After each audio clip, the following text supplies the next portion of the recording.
Dear students, let us resume our discussion on the training of neural networks. We have discussed in detail about the activation function that is needed for training deep neural networks. In this video lecture, let us resume our discussion or extend our discussion on the ReLU activation function. We will see some variants of it, and then we will discuss the different loss functions in training. We will bring in the discussion of multi-class SVM loss function that we have introduced in more detail, and we will also discuss the cross entropy loss for multi-class classification in more details. Let's also bring in some discussion on the regularization. I'm sharing the screen.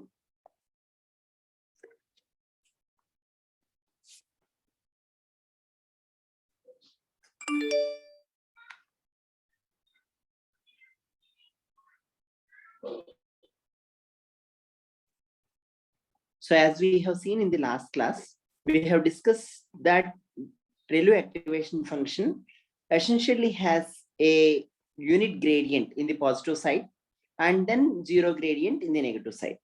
This enables us to counter the diminishing gradients problem that's there with the sigmoid activation function. We have seen that sigmoid activation function, the main limitation of sigmoid activation function is its f dash ranges between 0 to 0.5 or 0 to 1/4, and this f dash occurs in the gradient update at many times. If we are trying to update a gradient or the weight at the early layers of the network, and this in a 10 layer neural network, this f dash occurs 10 times, and then 1/4 10 power 10 will be very small, and this leads to diminishing gradients problem. So the gradients will diminish, and because of the gradient being diminishing, the weight update will be very small, or they effectively don't get updated, and hence the learning doesn't happen during the deeper layers or the initial layers of the neural network.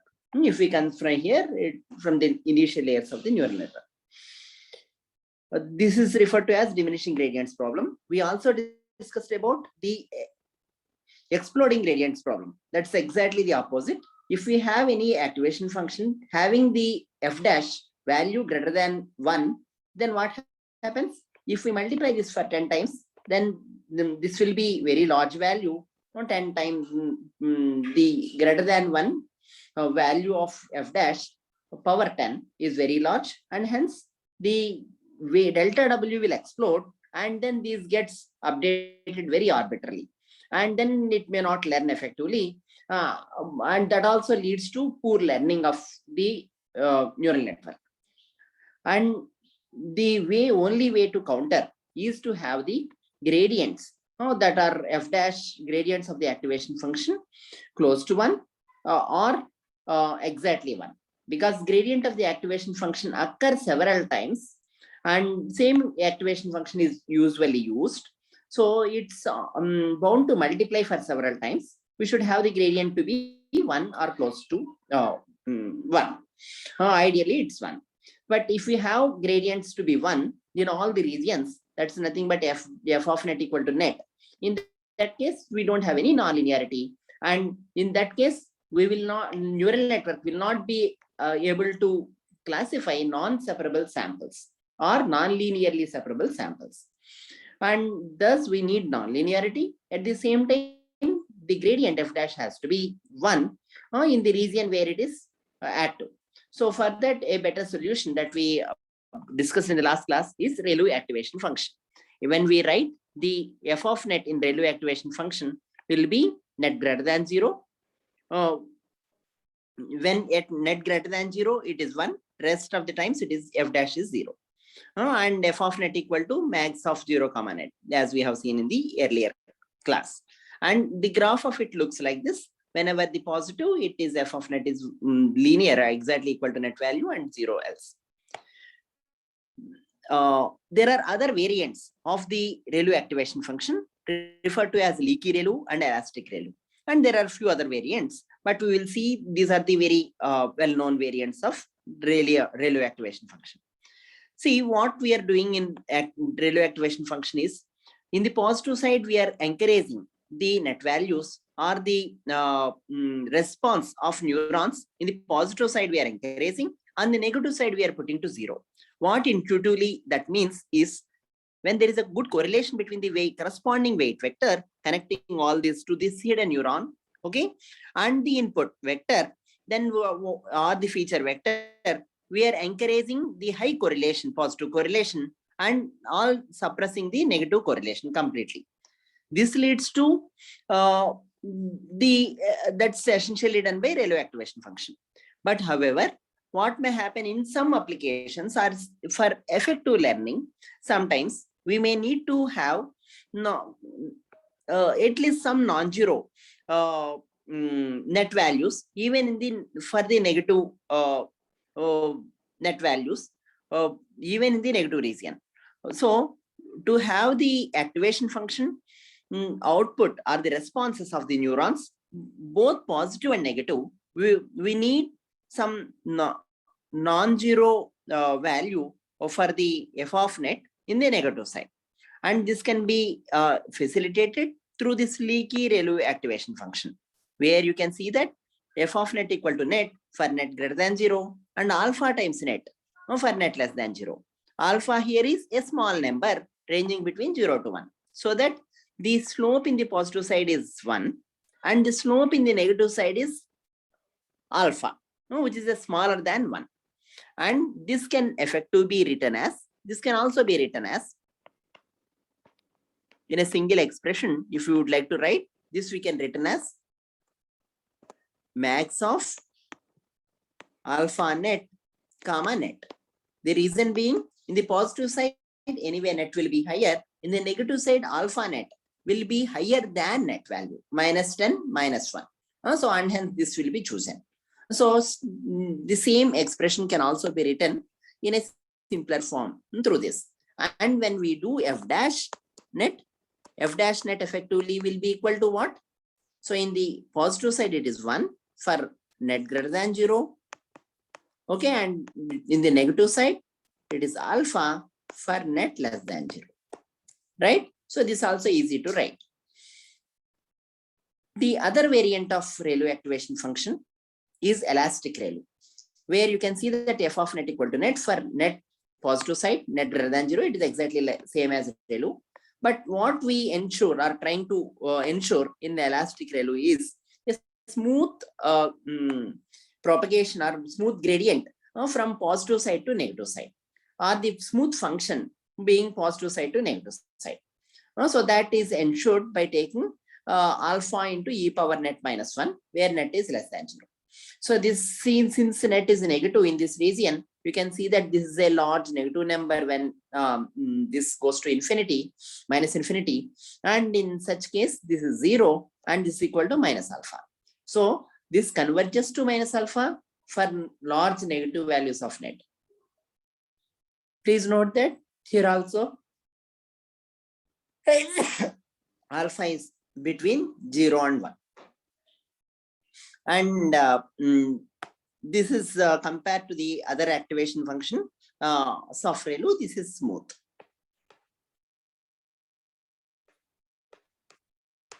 So usually ReLU is very widely used activation function because of its simplicity, as well as it's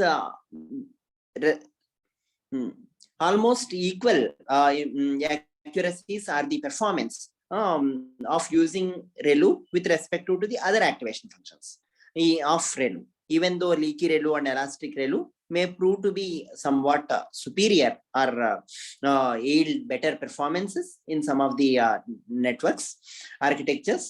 However, ReLU is a simple and preferred choice or a first choice for any deep neural network based training. For shallow networks, however, sigmoid activation function can still be used, and it's smooth and its derivatives, it's differentiable all through and so on, continuously differentiable. For deeper networks, sigmoid activation function has the diminishing gradients problem, but ReLU overcomes it, so it is more preferred. even for in that point of view for deeper networks. So let's move on our discussion to slightly other aspects of the training. So now let us bring in the training with multi-class class functions, and let us also discuss a little bit about the regularization. So we have discussed in the previous class or introduced multi-class SVM laws. So what we said is, usually if we have any linear or nonlinear classifier like neural networks, what we get are the scores S1 to SC. And what this multi-class SVM laws ensures, or multi-class laws and hinge laws, also referred to as hinge laws, ensures is to consider the score of the higher score of the correct neuron to have the higher score. So for example, score corresponding to the correct class should be higher for a given input. Say for example, if we provide an input sample xi equal to 5 in this classification, yeah, and if we count the neurons as 0, 1, 2, 3, 4 up to 10, or 0, 1, 2, 3, 4 up to 9, then the neuron corresponding to 6 neurons has to have a highest score. That can be ensured by minimizing the multi-class SVM loss or the hinge loss. So the loss is computed in such a way that if the score of the correct neuron corresponding to the correct label is lesser than any of the other neurons, then we encounter or we compute or we quantify in terms of the loss. So if we consider now, say any jth neuron, jth output neuron,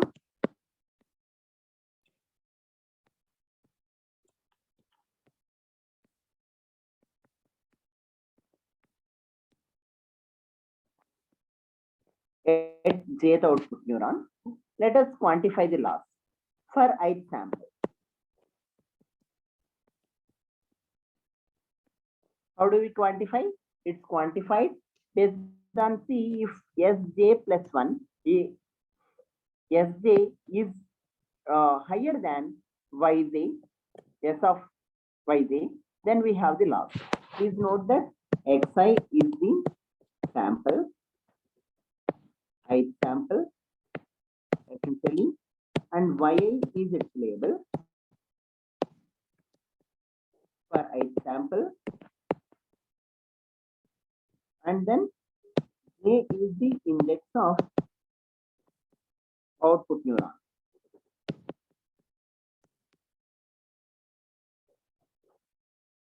Okay, so this you can see that actually, so the score of the any output neuron has to be lesser than the score of the correct score corresponding to correct label neuron, or neuron having the correct label.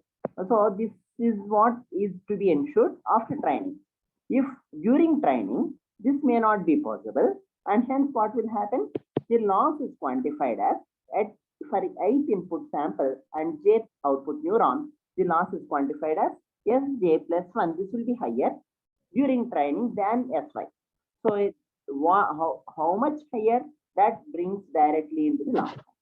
So the if it is in fact if Sya is higher, then there is no loss. So we can assume that there is no loss. So we can quantify the loss corresponding to jth neuron as a maximum of 0, Sj plus 1 minus Sy. This is for all j. But however, for j not equal to yi, because for yi, what we assume the loss is 0. So the Syi minus Syi is 0 plus 1. So if you directly apply this, we can get the loss being equal to 1.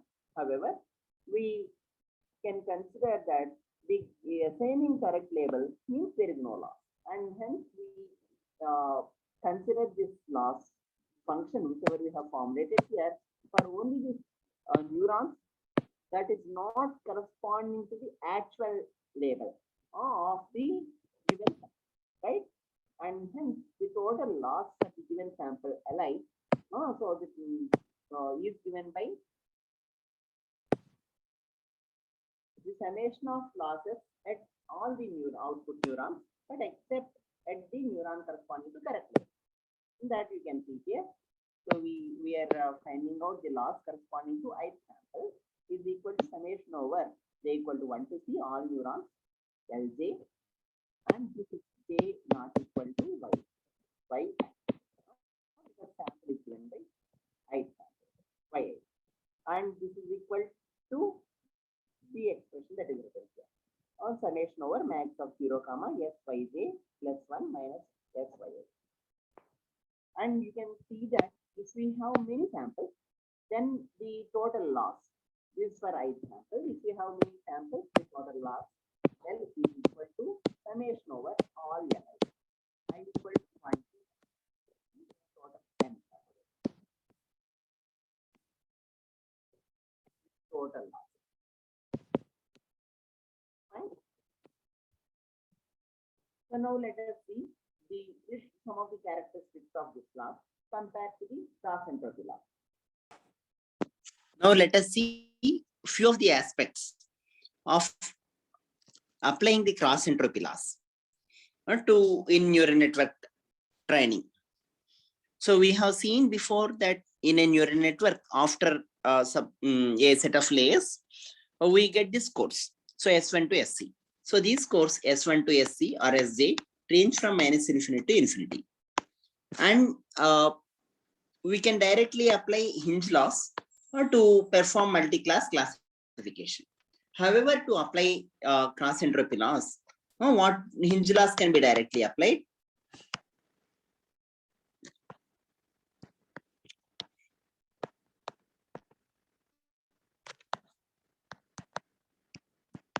However, to apply the cross entropy laws, what we need is a layer called softmax layer.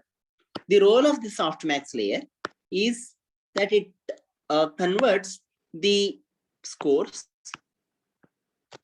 to probabilities.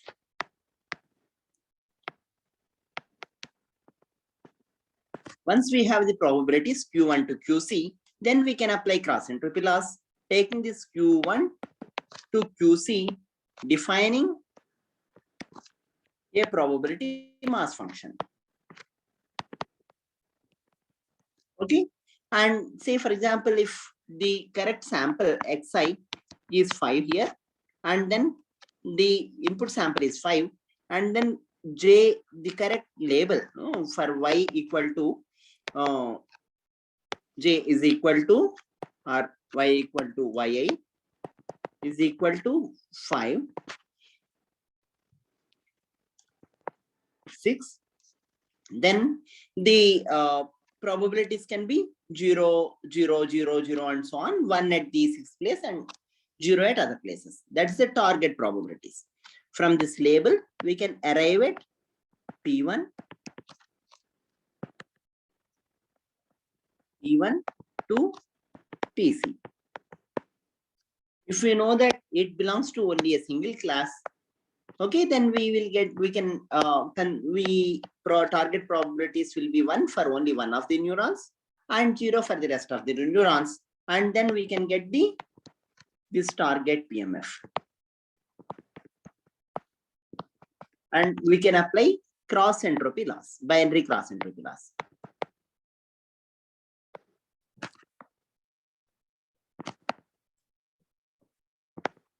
Or cross entropy in general. So even if we don't make the constraint that the samples belong to a single class, or the probabilities need not be purely like on for one class and 0 for one class and 0 for other classes, then we can apply cross entropy in general. So now the question is, what does the softmax layer does, and how does it convert this scores to probabilities? So one way of easily converting the scores to probabilities is through some kind of normalization. So what we want is probability that the given sample xi belongs to a particular output class j, that is given the sample xi. This is what we want to get. Our probability that y, the label is equal to j, fine. Y, if we assume that xi is sample, ith sample, whatever, okay, and then y is label.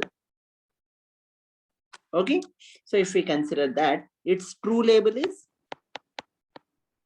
true label, let us take yi. Okay, y is whatever assigned, whatever label we assign, assigned by network.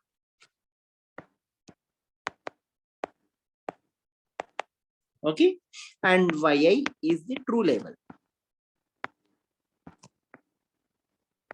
Given this, so what we want to write is probability that x belongs to j or y equal to j, the label equal to j, given xi. We want to write its probability of belonging to first neuron, output neuron. Okay, that is first class. Oh, second output neuron, second class, and so on, all classes. We want to write the probability of it belonging to all the classes, any of the classes, any of the jth output neuron, probability being higher than the other, essentially, in terms of the probabilities. So how do we quantify this? We can quantify this using this course now. Probability that we should use this course to cross quantify. Y equal to j given xi. And also write now in this way.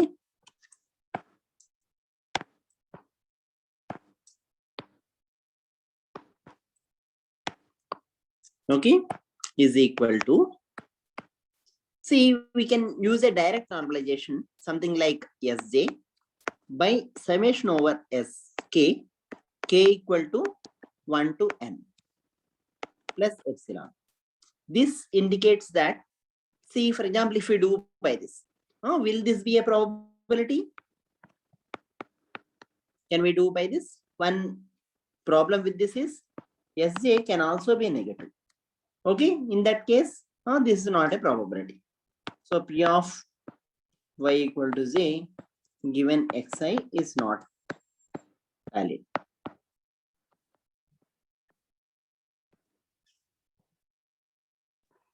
So the better way of writing this probability given this course is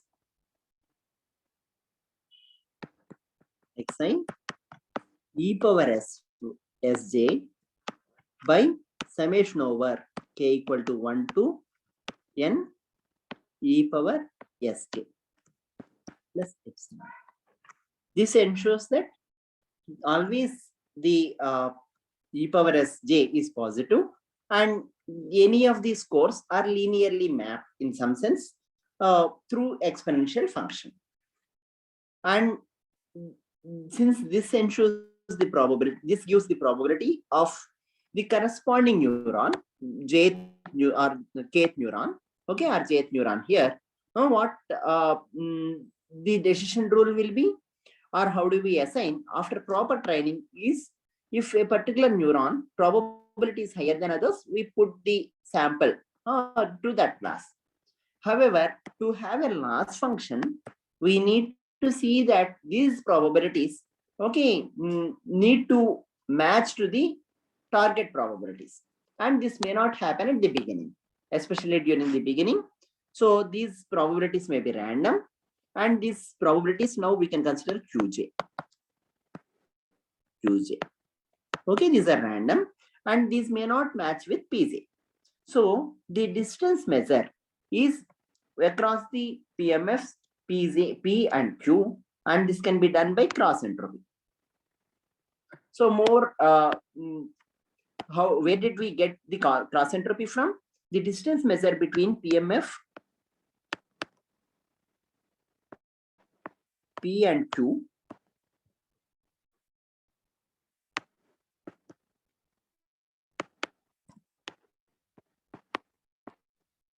in some sense can be measured through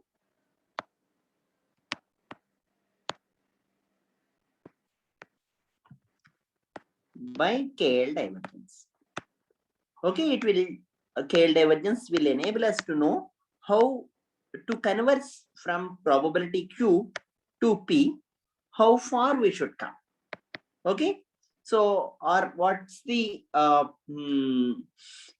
discrepancy or how different Q to reach out Q to P, and this can be written as summation P ln Pi. I will write here Pi by Qi. I equal to 1 to C, since there are C output neurons, right?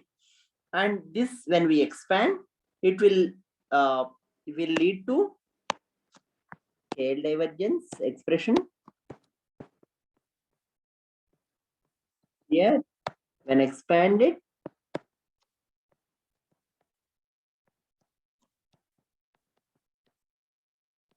will lead to cross entropy loss.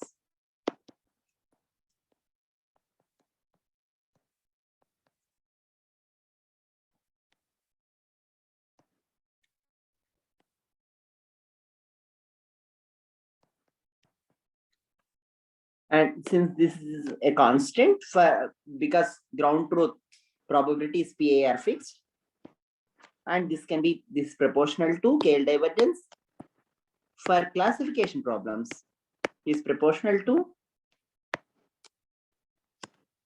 the loss given by cross entropy loss given by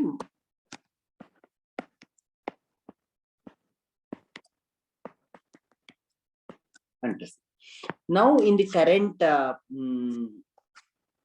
discussion, the softmax layer enables us to convert from scores to probabilities.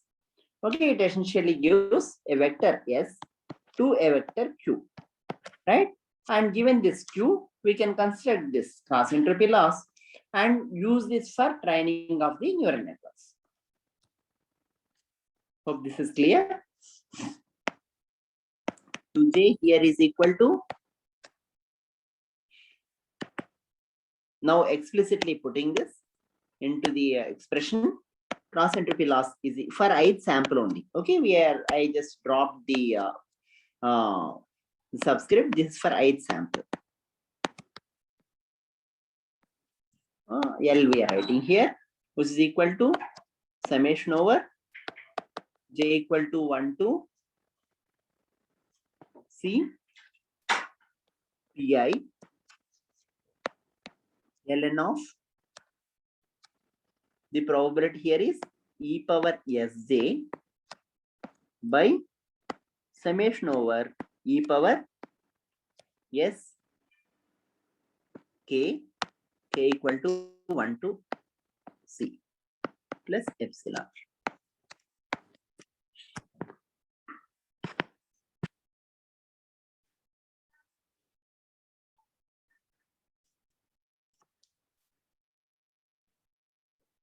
So please note that the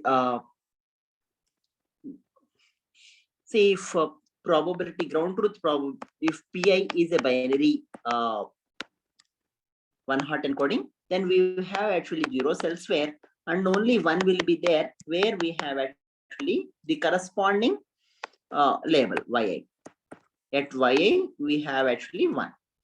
Okay, so what for ith sample we are writing yi. So this yi can be 2 or 5 or whatever based on the input sample. Okay, it's not specifically an index, it's yi is the label of the corresponding input sample. Now, what happens? This can be simplified, writing as, the summation will go now, and this can be simplified writing e power Syi by, for ith sample now. Let us put explicitly now. Summation e power Sk equal to 1 to C plus epsilon. Fine. This is the cross entropy loss.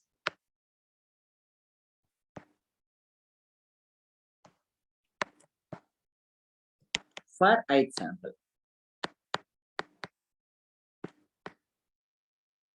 Okay, if you have all samples, then L equal to again 1 by n. Sorry, you can take the mean of this or all samples summation over L I equal to 1 to n for n samples and training samples. Please note this expression, and we will now see the difference between cross entropy loss and the SVM, multi-class SVM loss or hinge loss in more detail, especially while training of the neural networks. Since neural networks is a complex network, it may have many layers and many neurons and so on. So we need to be careful at each stage of training. So we need to know how the loss has to behave or will behave at the beginning, how the loss is going down, and when we can stop the training of neural network based on the loss function or the loss values. Okay, so to have that, we should have a clear understanding on how the loss function behaves in training of the neural networks. So let us see, since these two are the widely used functions, let us put them together and see some of the main distinctions. SVM, multi-class SVM loss,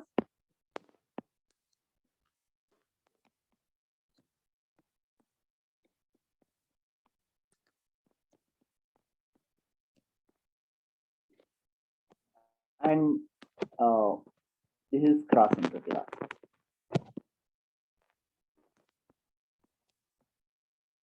Let us write full expressions and then subsequently the other expressions.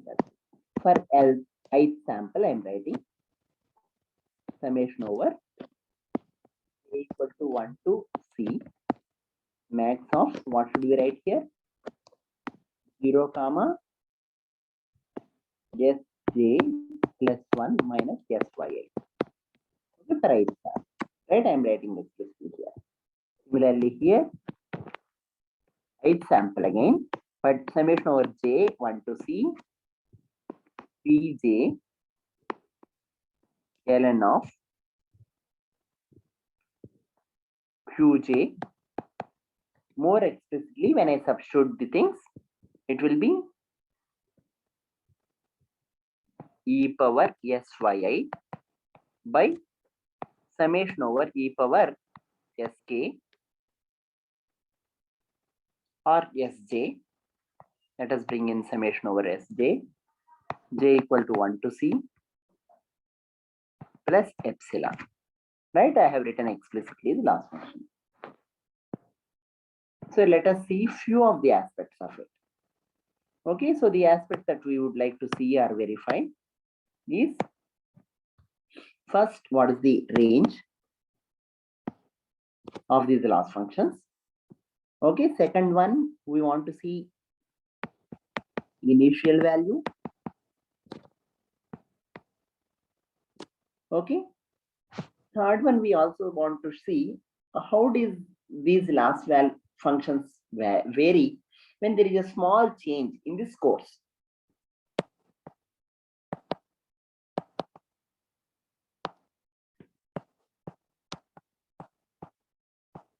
Okay, so let us start first from the range. So what's the range of this multi-class SVM loss function?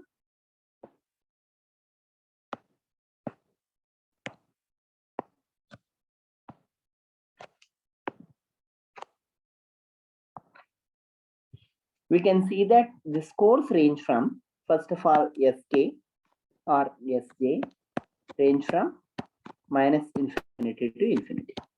Okay, so since the scores range from minus infinity to infinity, for all negative values of this effective sum, it is 0 is the output here. For all the positive values of this, it can go even up to infinity. So the range for Li, we are only looking for ith sample, one sample. Now subsequently, the same applies for multiple samples. And this, if we see now, sorry, we missed something here. I think even here, What is that we missed? This whatever I have written here is only the expression here, so ln is needed. Okay, and then the negative sign is also needed, and only pi will be equal to 1. Fine. So here also same. Let me rewrite this.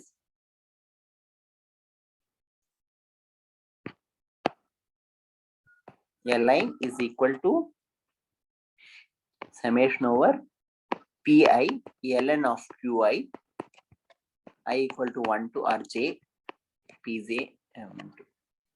Please note that j and I are different. I refers to sample, j refers to index of the output neuron. So when we substitute, if p is binary, okay, so we are writing now binary cross entropy. But we are not writing the other part. We are just writing the cross entropy for binary case, p being binary. Okay, we have actually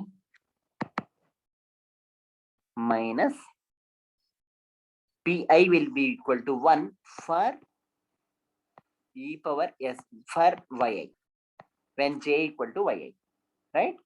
And then summation over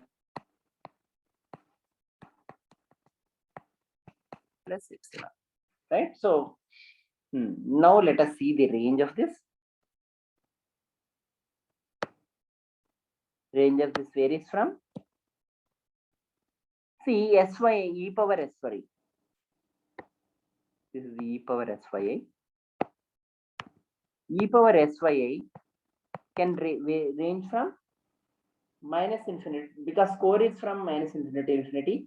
E power sy can range from 0 to infinity. See if this is in 0 to infinity, but the denominator can also range from 0 to infinity. So e power sy by sc summation, this whole thing effectively can range from where to where? This whole thing can effectively range from, if we see this, this can only effectively range from, if the numerator is 0, then I think this whole thing is 0. If numerator is infinity, this becomes even higher than infinity. So at the maximum, this can be equal. So both will be 1. So this range from 0 to 1. This essentially range from 0 to 1, since this is a probability. Okay. And then minus ln of this range from minus infinity to 0. So ln of this ranges from minus infinity to 0. And negative of ln then ranges from 0 to infinity, right? And hence the li range from where to where? Li range from, even in this case, from 0 to infinity, right? Let us see the next initial value.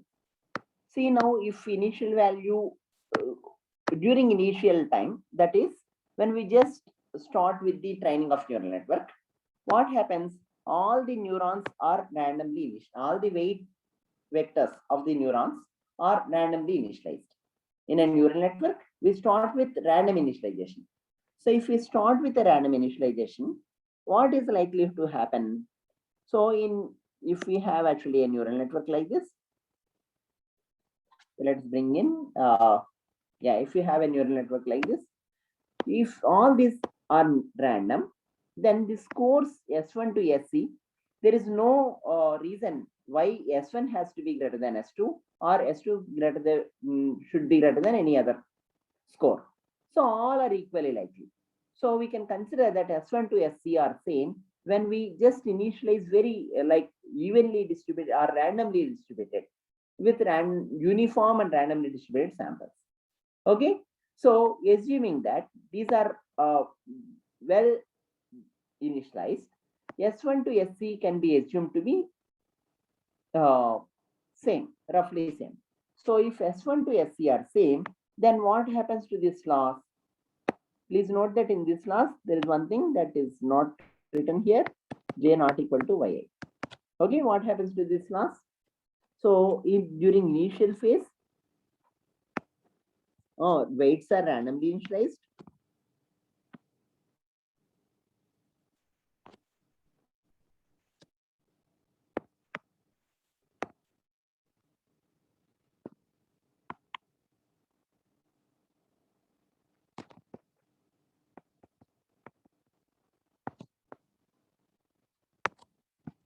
Okay, this leads to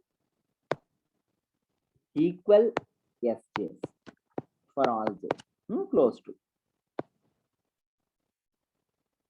Fine. If Sj are all same, then Li is equal to how much? If we have C classes, for C classes, we have this equal to 1, 1. Say this and this are same. So 1 will be the output for each of the neuron, at each of the neuron, or the Li value will be 1 at each of the neuron. Okay, and then if you sum over C except leaving the j equal to yi, then you have C minus 1, right? And the initial value here for this Li, the same conditions apply even here. Okay, you have actually all scores are same, roughly equal, and hence the e power syi by summation of this, how much this will be? Li is equal to ln of 1 by how much? 1 by C, because roughly all are same. Si or Sj are equal. Considering Si are equal, what we get? Li is equal to minus 1 by L. This is equal to ln of C, right? This is a very important check, because once we initialize the weights, if the network is properly formed or not, or the weights initially initialized properly or not, will be ensured by checking the initial loss to be equal to C minus 1 in multi-class SVM loss function, and is equal to ln of C in cross entropy loss. If you have 3-class classification, this will be equal to ln of 3. And if you have 10-class classification, then this is ln of 10. Usually we take base 2, and this will be our base E. We take this will be equal to 2.3 or something. Let us now understand how the scores affect the loss functions. So initially assume that the training is not very well done, and hence there is a substantial loss. That is, Sj itself is higher than Syi. Right? So initially we assume that Sj itself is greater than Syi. After a little bit of training, Sj is not greater than Syi, but Sj plus 1 is greater than Syi. Okay? And it's anyway, Syi is still greater than Sj. So if we consider Sj plus 1 is greater than Syi. However, Syi is greater than Sj. That means Syi is improved because of a better training. And then Sj, all other like, but it's not yet improved to be greater than Sj plus 1. Okay, it's higher than Sj, a particular Sj we are considering, but not greater than Sj plus 1. Upon further training, assume that the Syi now completely is greater than Sj plus 1 for all j itself. Okay, so this is the gradual phase in which the Syi keep increasing during training phase. In the initial condition, so assume that we are considering only a particular term or the loss at a particular neuron. So in that case, if Sj itself is higher than Syi, it incurs a loss. And the loss is equal to how much? Now, since Sj itself is higher than Syi, the loss will be equal to Sj plus 1 minus Syi. Okay. In the second case, Sj is lesser, but however, Sj plus 1 is higher. So still there is a loss, but this loss in the second case ranges, what is the range of the loss in second case? Is only between 0 to 1, right? In this case, the range of loss is greater than 1, right? Because Sj itself is higher, so it is greater than 1. And in this case, it is 0 to 1, right? Because Syi is greater than Sj, but still lesser than Sj plus 1. Now, after training further, the Syi is higher than the Sj plus 1, and hence the loss equal to 0, right? So we can see that a gradual change of the loss, okay, from a large value to a small value. So with respect to the scores, loss varies gradually. Okay. However, here if we see, since there is an exponential relation to the loss function and the scores, we can see that the probabilities, if they change even small, the scores, even if it changes smaller or increase or decrease, okay, then what happens? The loss decreases by Syi, especially if it increase. Then what happens? Loss decreases, and it's almost uh, in more folds. So here the effect is much higher. So there is a rapid, or there is a more effect on the training, or if there is a difference of scores with respect to Sj, if we consider the same Sj and Syi, okay, is difference is differ by small amount. See, please note that in this phase, especially, the difference between Sj and Sy is very small from this phase to this phase. However, we see that there is a gradual change here, but here what we see, even if there is a small change here, what we see, e power Syi by e power Sj, summation over j equal to 1 to c plus epsilon, can change higher. Especially when there is when these Syi is close to the highest, the correct, when highest score, or when there is a even small deviation from the highest score, that means Syi is slightly lesser than Sj. Even in that case, we have a reasonable loss here. Okay, so there is a the small changes here will lead to more discrepancy or far from zero loss. So we can quantify more effectively the loss or the small changes in the loss in the cross entropy. So I suggest you to take an example and verify this. For example, you can take this course. If you consider a 3-layer neural network, you can consider the scores for each of the 3 layers. So you can consider each of the 3 output neurons and then compute more explicitly the score loss functions. These loss functions, S1, assume that S2, S3. We have actually 3-layer neural network, 3 output neurons based neural network. So we these are, and the number of classes are also 3. Assume that 3 samples we have, X1, X2, X3. These samples can belong to any of the class. True label can be anything. Okay, but these belongs to class 1, class 2, class 3 scores we get here. That is S1, S2, S3. So here class 1, let it be cat. Okay, and class 2, let it be dog. And class 3, let it be person. Okay, so in this case, the scores are given. Assume that. So we have the scores 10, 8, 5. Okay, and this true label is also cat here. Okay, In this case also let the true label be cat. No, but the scores are given as 8, 5, and some 9. And here true label is person. Okay, but the scores are here. The scores given are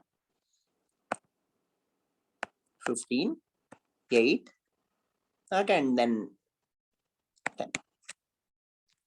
So now what I suggest is you calculate the loss, cross entropy loss. Now for sample 1, okay, cross and both compute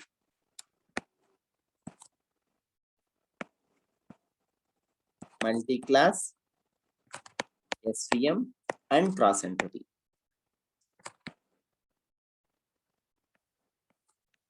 Loss for class 1, class sample 1, sample 2, sample 3. Okay, so while computing, please note that you will have multiple terms in the, especially this softmax loss, in the multi-class SVM loss.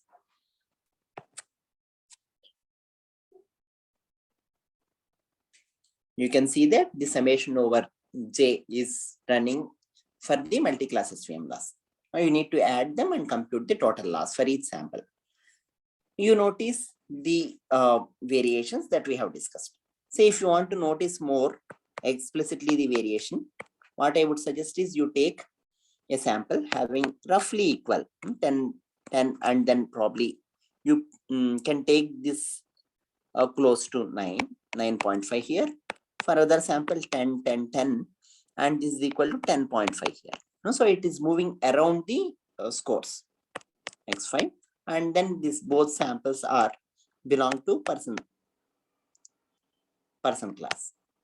So in that case, you can quantify for the small change in the scores, how does the overall loss is changing. Thank you.